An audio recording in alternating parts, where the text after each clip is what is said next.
লাখ লাখ মানুষ আজকে আসছি আমরা ওনার পদত্যাগের দাবিতে আমরা সবাই কর্মসূচির জন্য আমরা সবাই একত্র হয়েছি। আর বিচার দ্বারা দেখেন অনেক লোককে মারিয়ে এখন পুরা পার্টিদের বানিয়ে দিচ্ছিল ঢুকতে ওনার কর্মচারীরা ওনার বিরুদ্ধে দাঁড়াই গেছে, এরাই পছন্দ করে না ওনার। আর আমরা বিনিয়োগ তো পাই, ওনাকে পছন্দই করি না আমরা। আপনাদের সাথে কর্মচারীদের সম্পর্ক আমাদের তো সম্পর্ক নেই, আমরা আসছি ওনার রাশেদ মাকসুদের পদত্যাগের দাবিতে আমরা।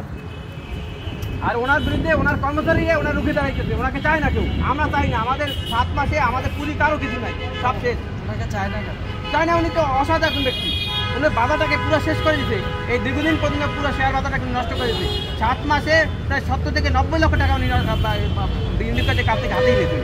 প্রিয় ভাইরা, আপনারা যে যেখানে আছেন দেখেন বিসিকের সামনেও অনেক লোক জড়ো হয়েছে এক রাশেদ মাকসুদের পদত্যাগের দাবিতে। এবং আজকে হচ্ছে বিসিকের ভিতরে কর্মচারী-কর্মকর্তাদের সাথে অনেকটা বাগবিতণ্ডা এবং মারামারি পর্যন্ত হয়েছে।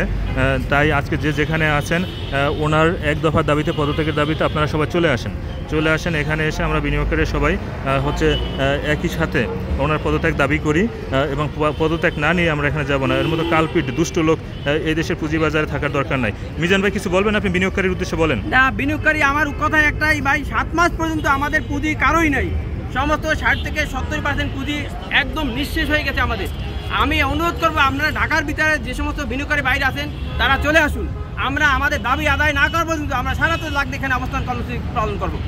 আমি আপনাদের কাছে সবার কাছে অনুরোধ, আপনারা সকল বিনিয়োগকারী চলে আসুন। আমরা শান্তিপূর্ণ কর্মসূচি, আমরা রাশেদ মাকসুদের পদত্যাগ না করা পর্যন্ত আমরা এখানে কর্মসূচি পালন করবো। দাবিটা কি?